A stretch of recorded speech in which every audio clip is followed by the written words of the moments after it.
ஏலம். அதனாலதான் பேப்பரை தண்ணியில போட்டிருக்கான். ஒரே பிரசவத்தில் 3 பெண் குழந்தைகள். உஷா என்ற நாய்க்கு. நாயும் சேயும் சுகம். அப்பா, இனிமே கவலை இல்ல. என்ன திறந்தே வச்சுட்டு இருக்கிய? மூடு. எதுக்காக மூடணும்? எதுக்காகவா?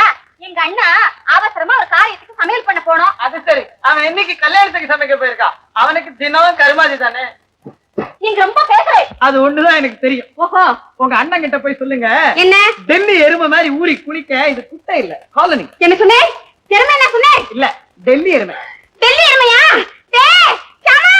கூப்பிட்டீங்களா? வந்ததா பாத்தீங்களா? அதான் டெல்லி எருமை. டெல்லி எருமை கூப்பிட்டா வராத. கூப்பிட்டு பாருங்களேன். என்னாச்சு என்னாச்சு? ஒன்ன பார்த்தே. இந்த ஜில்பா தலைய என்ன சொல்ற தெரியுமா? என்னங்கறா? எருமைங்கறா. எருமை என்ன சொல்ற? டெல்லி எருமைங்கறா. டெல்லி எருமை திருடி சொல்றா. வசதியா தான் சொல்றா. தப்பு இல்லடி. ஏண்டா? நோ சரி இருக்கா? இப்போ என்ன இருக்கு மோட? ஒன்ன பார்த்து டெல்லி எருமைங்கறா. நீ எப்படா டெல்லிக்கு போயிருக்க? அதானே இல்லாததையும் பொல்லாததையும் சொல்றான். ஏலே டேய், என்ன பார்த்தா டெல்லி எருமைங்கறே? இன்னும் எத்தனை தடவை சொன்னா உங்களுக்கு புரியும்? டெல்லி எருமை, டெல்லி எருமை, டெல்லி எருமை. அடே வள்ளல் அழகு பச்சட்டார் கல்யாணத்தை சமைச்ச வந்தாரா? ஜிலேபி புளியற மாதிரி புளிஞ்சிருவன் தெரியுமா? உன் சமையல்கார வேலையெல்லாம் எங்கிட்ட வச்சுக்க முடியாது தெரியுமா? என்ன பண்ணுவேன்? உன் மூஞ்சிய முதுகு பக்கமா திருப்பி வச்சு விடுவேன். அப்புறம் இந்த டெல்லி எருமை வருதா போகுதா நீ அவனுக்கும் புரியாது. மூஞ்சிய முதுகு பக்கம் திருப்பி வைப்பியா? பின்னால் நடப்பதை முன்கூட்டியே சொல்லுவான்னு போட போட்டு உட்கார்ந்து தெரியுமா சம்பாதிக்கிறதுக்கு? இத பாருங்க, நம்ம தகராறெல்லாம் அப்புறமா வச்சுக்கலாம். காலனி முதலாளி சதாசிவம் வராரு. இங்க ஒரு வீட்லயும் தண்ணி வரல. முதல்ல அவரை சும்மா விடக்கூடாது. ஆமா ஆமா, வெளியே கூடாது. தகராறு வந்துட்டேன் கரெக்டா. ஏய், ஒன்னாச்சுனா புத்தகம் கைமா வந்துடுறேன். சரியான நேரத்துல தான் வந்திருக்கீங்க. ஏங்க வாடகை வாங்கறதுக்கு வந்து கரெக்டா வந்துடுறீங்களே. பாக்கி நாளெல்லாம் என்னதான் பண்றீங்க? அடிக்கடி கரண்ட் கட் ஆகுது. எலக்ட்ரிசிட்டி சார்ஜ் மட்டும் ஃபுல்லா வாங்கிடுறீங்க. லைட்டே எரிய மாட்டேங்குது. ஆனா சுவிட்ச் தொட்டா மட்டும் ஷாக் அடிக்குது. வீட்டுக்கு வெள்ள அடிச்சு 12 வருஷம் இருக்கு. எப்ப கட்டாலும் பொங்கல் கடிக்கிறீங்க. ஒரு செங்கல் கூட அடிக்க மாட்டேங்கிறீங்க. இந்த தடவையாவது பொங்கலுக்கு வெள்ள அடிக்கிறத உத்தேசம் உண்டா இல்லையா? ஞாபகப்படுத்துறேன். என் தொட்டா குழந்தை 3 மாசத்து குழந்தை செத்து போச்சு. அதனால நான் 3 வருஷத்துக்கு ஒண்ணுமே செய்யக்கூடாது. செத்து போச்சாமே, சமையலுக்கு போயிட்டு எள்ளூர் அதிர்ஷ்டம் கூட வச்சுக்கலாம். ஓ என்ன உலகேஷன் எம்எல்சி தான் சொல்லுங்களேன். சௌக்கியமா இருக்கிறேன். இன்னைக்கு எந்த கட்சியும் தெரியல, பேப்பரை பார்க்கணும். ஊருக்கு தான் எம்எல்சி, வீட்டு குழாயில தண்ணி வர மாட்டேங்குது. இதுக்கு அத்தனையும் குளிச்சாகும். யாங்க இவ்வளத்தையும் யாங்க ஒரே நேரத்துல குளிப்பாட்டுறீங்க? தினம் ஒண்ணு குளிப்பாட்டுங்களேன். அப்போ மாசத்துல ஒருத்தர் காலனியில வாடகை கொடுத்தா போருமா? இது பாருங்க, நான் நாட்டுக்கு உழைக்கிறவன். வீட்டை பத்தி கவனம் இருக்கலாமா? கூடாது. நான் நாட்டுக்கு உழைக்கிறவனாச்சே. உங்களை பார்த்தா நாட்டுல உழைக்கிற மாதிரி தெரியுங்க. ஏதோ வீட்டுல உழைச்சுனா வருஷத்துக்கு ஒண்ணா ப்ரொடியூஸ் பண்றீங்கன்னு நினைக்கிறேன். அதை பத்தி நீங்க பேசக்கூடாது. நீங்களா சொல்ல போறீங்க? நீங்க என்ன சொன்னாலும் சரி, குழாயில தண்ணி வரமாட்டேங்கிறது. வாடகை தர முடியாது.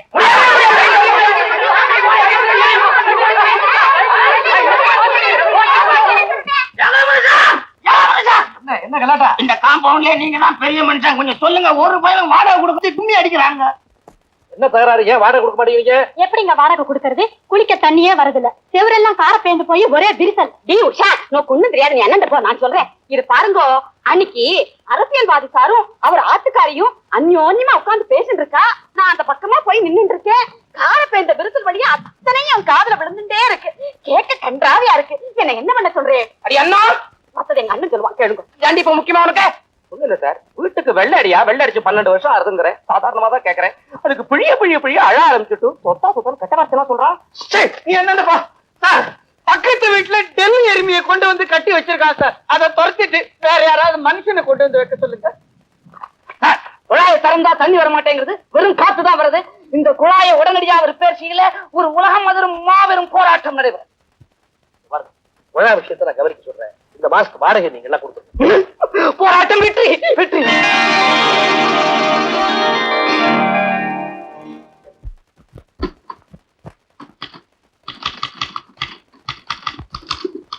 ஏகாம்பரம் சார் வணக்கம். வாங்க. நீங்க கொடுத்த வேலையில ராத்திரியே டைப் பண்ணி முடிச்சிட்டேன். இன்னைக்கு தான் பாதி கொடுக்கறதா சொன்னீங்க. நேத்தே கொஞ்சம் கண் முடிச்சு வேலையை முடிச்சிட்டேன். ரொம்ப சந்தோஷம். வர சரி.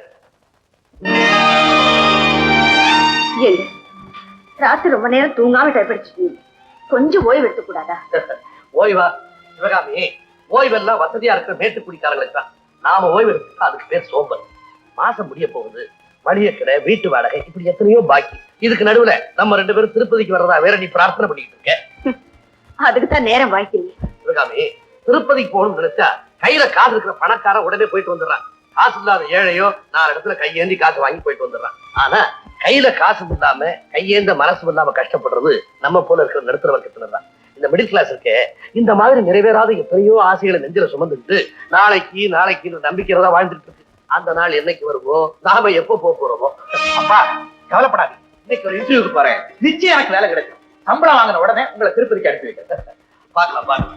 அண்ணா இங்க வாயே. அண்ணா ஒத்தையா ரெட்டையா போட்டு பார்த்தேன், ஒத்த வந்ததுன்னா வேலை கிடைக்கும்னு நினைச்சேன். ஒத்த தானே வந்திருக்கு.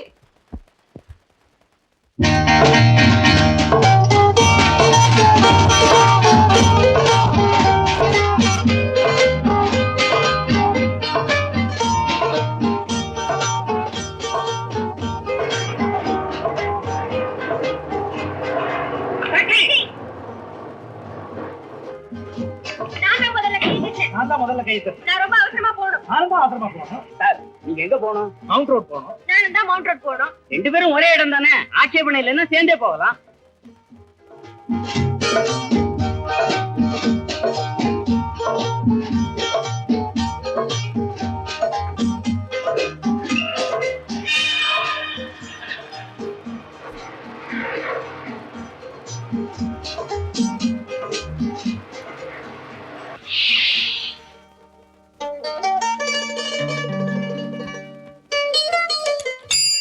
₹2 போக மீதியை கொடுங்க. டிரைவர், அந்த பணத்தை அவங்க கிட்டே கொடு, நான் கொடுக்கிற பணம். வேண்டாம் வேண்டாம், இதுல இருந்து எடுத்துக்கங்க. டிரைவர், இது உனக்கே சரியா இருக்கா?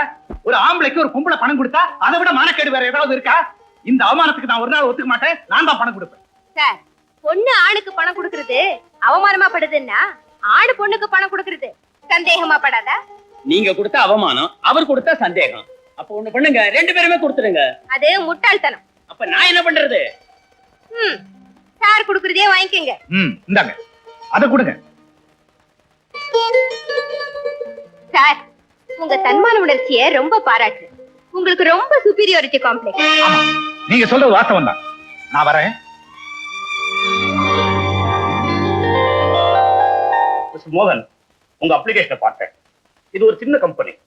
இங்க காலியா இருக்கிற வேலைக்கு சாதாரண படிப்பு படிச்சவங்களே போதும். நீங்களோ பட்டதாரி, உங்க படிப்புக்கு தகுந்த வேலை இது இல்ல சார். நான் என் படிப்புக்கு வேலை கேட்கிறேன், பொழப்புக்கு வேலை கேட்கிறேன். நீங்க என்ன வேலை கொடுத்தாலும் அதை நான் ஏத்துக்க தயாரா இருக்கேன். உங்க தேவை எனக்கு புரியுது. இந்த வேலைக்கு என்னால அதிக சம்பளம் கொடுக்க முடியாது. இந்த ஆபீஸ் அதிகபட்சமான சம்பளம் 225 தான் கொடுக்குறேன். நீங்க என்ன எதிர்பார்க்கறீங்க? எனக்கு ஒரு 250 ரூபாயாவது இருந்தா பரவாயில்ல. தட் மீன்ஸ் இந்த ஆபீஸ்லயே அதிகப்படியான சம்பளம் உங்களுக்கு தான் இருக்கணும் இல்லையா? Okay, I agree. ரொம்ப நன்றி சார். மிஸ்டர் மோகன், இந்த கம்பெனி எப்பவும் இப்படி இருந்துட போறதில்ல. நானும் சில முயற்சிகள் செய்துகிட்டு இருக்கிறேன். எனக்கு லக் இருந்து உங்க மாதிரி கட்டிக்காரங்களுடைய உழைப்பினாலையும் இந்த கம்பெனி முன்னுக்கு வரலாம். அப்படி வரும்போது நிச்சயம் உங்களுக்கும் உயர்வு உண்டு. Thank you sir. சேனு சார், இவரை புதுசா அப்பாயிண்ட் பண்ணிருக்கேன். அழைச்சிட்டு போய் ஃபேக்டரி எல்லாம் சுத்தி காட்டு. வாங்க. வரேன் சார்.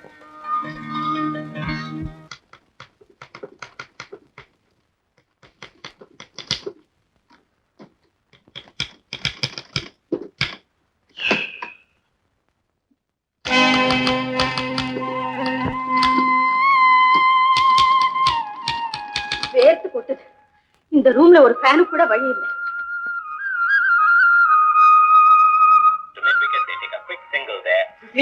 ஹாய், அண்ணா வந்தாச்சு. அண்ணா, ஐயா, அம்மா இங்க வாயே. என்னடி அம்மா, அண்ணனுக்கு வேலை கிடைச்சாச்சுமா? அப்படியா? ஆமா. ஏண்டா அம்மா, இது இருக்குமா அப்பாயின்மெண்ட் ஆர்டர்? அப்படியா? ரொம்ப சந்தோஷம். அப்பாடா, நான் தேவைத்த வேண்டது வீண் போனேன். இனிமே நீ சம்பளம் வாங்க போறேன். அதுதான் என்னோட ஆசைகள்ல நிறைவேற்றணும். என்ன ஆசைமா சொல்லுங்க. முதல்ல உங்க அப்பாவுக்கு ஒரு ஃபேன் வாங்கி கொடுத்துடப்பா. மொட்டா போச்சு. அப்புறம் அண்ணா அண்ணா, அது நட்டுவனாருடைய டிரான்சிஸ்டர், அதே மாதிரி ஒண்ணு எனக்கு சொந்தமா வேணும்னா வாங்கிடுவான். அப்புறம் நானும் உங்க அப்பாவும் திருப்பதிக்கு போகணும்னு வேண்டிக்கிட்டோம். ரொம்ப நாளாச்சு, முடியவே இல்லை. கண்டிப்பா நான் உங்களை அனுப்பி வைக்கிறேமா. என்னங்க என்னங்க என்னங்க என்னங்க